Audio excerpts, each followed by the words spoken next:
अयोध्या वो पवित्र नगरी जिसके कण कण में प्रभु श्री राम बसते हैं। देश का वो राम मंदिर जो सिर्फ ईंट और पत्थर की कोई इमारत नहीं बल्कि करोड़ों हिंदुओं की आस्था, उनके त्याग और 500 सालों के संघर्ष का प्रतीक है।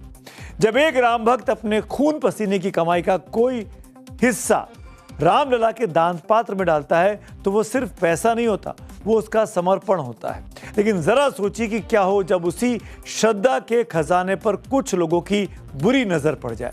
प्रभु श्री राम की इस पावन नगरी से जो खबर निकलकर लगातार पिछले कुछ दिनों से सामने आ रही है, उसने देश दुनिया के 100 करोड़ से ज्यादा सनातनियों को मानो बेचैन करके रख दिया है। आरोप गंभीर है। राम मंदिर के दान पात्र से करोड़ों रुपए गायब होने का आरोप। राम जन्मभूमि आंदोलन से जुड़े शीर्ष संत से लेकर मंदिर की लेखा जोखा टीम का हिस्सा रहे लोग अब ट्रस्ट की कार्यशैली पर सवाल उठा रहे हैं। आखिर ये कैसा चक्रव्यूह है जिसमें भगवान राम के चंदे को उलझा दिया है? क्या आस्था के नाम पर कोई बहुत बड़ा खेल इन दिनों चल रहा है?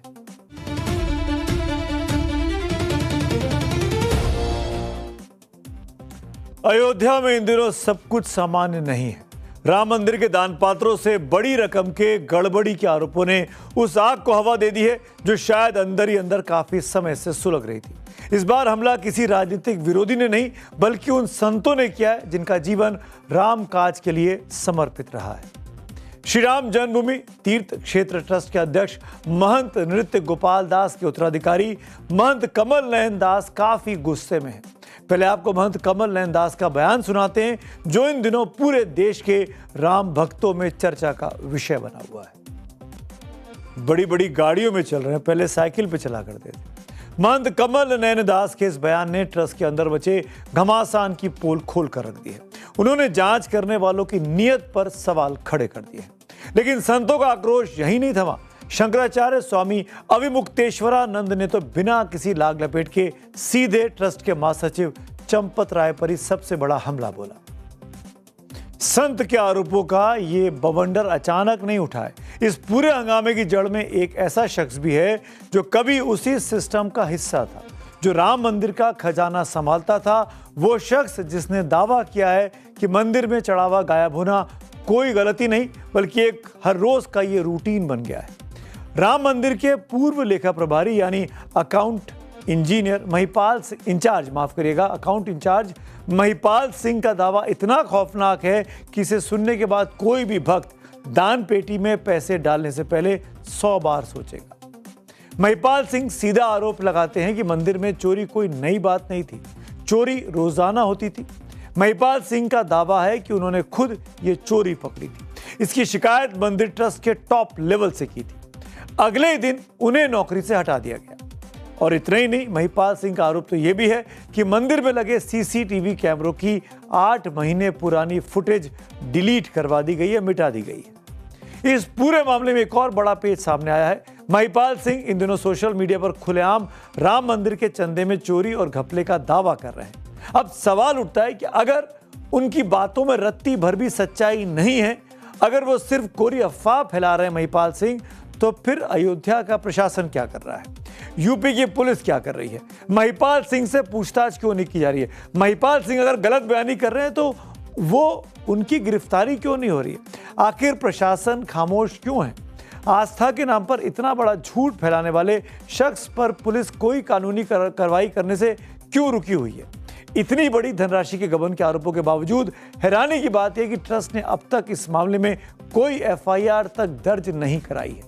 ट्रस्ट के कर्ता धर्ता चंपत राय ने बस एक लाइन में जवाब दिया, ऑडिट चल रहा है और ऑडिट में कोई उल्लेखनीय बात नहीं आई है। श्री राम जन्मभूमि तीर्थ क्षेत्र अपने भिन्न भिन्न कार्यों का ऑडिट समय समय पर करता रहता है। हुंडी काउंटिंग कमरे का ऑडिट भी होता है।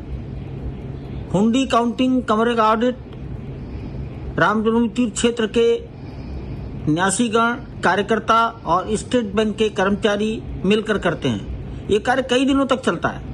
यही कार्य आजकल हो रहा है। कोई भी उल्लेखनीय बात किसी के भी ध्यान में अभी तक नहीं आई है। राम भक्त, संत समाज सब में गुस्सा आपने अब तक समझा और देख लिया। इस पूरे विवाद में सबसे ज्यादा चौंकाने वाली एंट्री हुई है बीजेपी के कद्दावर नेता और पूर्व सांसद ब्रजभूषण शरण सिंह की।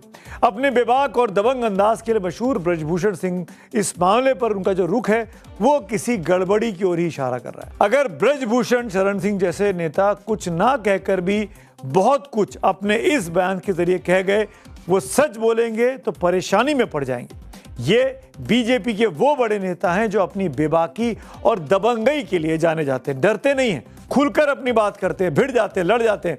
वो खुलकर बोलने से डर रहे हैं। तो अब आप प्रभु राम के चंदे में गड़बड़ झाले की गहराई का अंदाजा खुद लगा सकते हैं। फैजाबाद से ही बीजेपी के 3 बार सांसद रहे और बजरंग दल के संस्थापक विनय कटियार भी उन नेताओं की फेहरिस्त में शामिल हो गए जो अयोध्या की इस बदनामी पर परेशान हैं।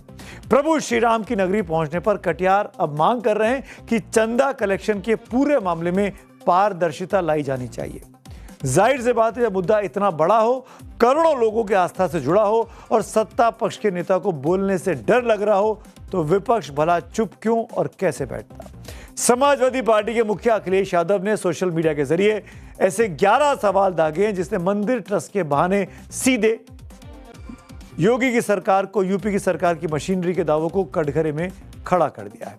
अखिलेश यादव ने आरोप लगाया है, चढ़ावे में चोरी का पाप करने वालों को कौन बचा रहा है, इस अपराध के तार किन लोगों से जुड़े हैं, इस घपले का सरगना कहां छिपा बैठा है, पैसे गिनने के संवेदनशील काम में निजी कंपनियों का खेल किसने खेला है, सीसीटीवी का प्रमाण सार्वजनिक करने में क्या परेशानी है। चुनावी साल में अखिलेश यादव का राम मंदिर में चंदे में गड़बड़ी के नाम पर बीजेपी पर हमला करना समझ में आ सकता है। वहीं उद्धव ठाकरे की शिवसेना, जो कि बहुत करीब से बीजेपी के साथ जुड़ी रही राम मंदिर आंदोलन में, वो शिवसेना भी अब सवाल उठा रही है। आपको याद होगा, नवंबर 2018 में उद्धव ठाकरे ने अस्थायी तंबू में रखे रामलला के दर्शन किए थे अयोध्या जाकर, और इसके बाद उन्होंने मंदिर निर्माण के लिए राम जन्मभूमि न्यास के अध्यक्ष महंत नृत्य गोपाल दास को चांदी की ईंट भेंट की थी। और आज जब उसी राम मंदिर के दान पात्र में करोड़ों रुपए की गड़बड़ी की बात सामने आई है, तो पार्टी सीधे इसे लेकर सरकार से सवाल पूछ रही है। जिसने राम को लाया उसको हम लाएंगे, लाया, लेकिन राम के घर में चोरी हो गई। आपके राज में, यूपी में आपकी सरकार, दिल्ली में आपकी सरकार, लेकिन राम अयोध्या में सुरक्षित नहीं। आप बार बार हवा फैलाते हैं कि टेररिस्ट आएंगे राम के ऊपर हमला करने के लिए, और लोगों को घबराते हो आप। राम के चढ़ावे के 5 करोड़ रुपए अगर चोरी होते हैं तो उसके लिए जिम्मेदार आपकी सरकार है, यूपी की भी और केंद्र की भी। राम मंदिर ट्रस्ट के महासचिव चंपत राय पूरे विवाद पर कह रहे हैं कि ऑडिट में अब तक कुछ नहीं मिला है। क्या करोड़ों राम भक्तों की असीम आस्था को शांत करने के लिए महज ये एक लाइन उनकी काफी है? जब राम मंदिर के ही पूर्व कर्मचारी चोरी का पर्दाफाश कर रहे हो, जब राम मंदिर आंदोलन से जुड़े शीर्ष संत कह रहे हो कि साइकिल वाले रातों रात बड़ी गाड़ियों में घूमने लगे हैं, जब सत्ता पक्ष का एक कद्दावर नेता बड़े लोगों का नाम लेने से डर रहा हो, कांप रहा हो, तब यह कहना कि सब कुछ ठीक है आंखों पर पट्टी बांधने जैसा लगता है। राम मंदिर हम सबका है, यह सिर्फ एक ढांचा नहीं है, यह भारत के सनातन स्वाभिमान का शिखर है। यहाँ चढ़ाया गया एक एक रुपया श्रद्धालुओं की अमानत है। अगर इस अमानत में एक पैसे की भी हेराफेरी होती है तो ये उस राम के नाम के साथ धोखा है जिन्होंने जीवन भर मर्यादाओं का पालन किया। अगर सीसीटीवी फुटेज वाकई डिलीट हुए हैं तो किसने किए? पैसे गिनने वाली प्राइवेट कंपनियों की जवाबदेही क्या है? और सबसे बड़ा सवाल, आखिर वो कौन है जिसे बचाने के लिए पूरा सिस्टम एक हो गया है? मेरा ट्रस्ट से, अयोध्या प्रशासन से और सरकारों से यही कहना है, यही अपील है कि सच्चाई सामने आनी चाहिए। करोड़ों राम भक्तों का यह अधिकार है कि उन्हें इस पूरे खेल का सच पता चले, फिर चाहे वो सच कितना भी कड़वा क्यों ना हो। अब बात करते हैं कार्यक्रम के आखिर में पब्लिक व्यू की। टीएमसी के विवाद पर अरुण पांडे साहब का पोस्ट है, पश्चिम बंगाल में सत्ता बदलते ही ममता दीदी के साथ सियासी खेला हो गया। टीएमसी में लगातार चल रही टूट के बाद अब अगर सिर्फ अलग पार्टी बना रहे हैं तो तब तो ठीक है, लेकिन बीजेपी से मिल रहे हैं तो टीएमसी का सूपड़ा साफ समझो।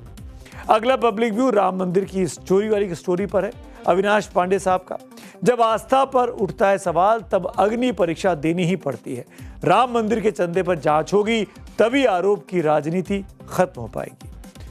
तो आज मेरे साथ इतना ही, बहुत बहुत शुक्रिया, शुभ रात्रि, कल मुलाकात होगी।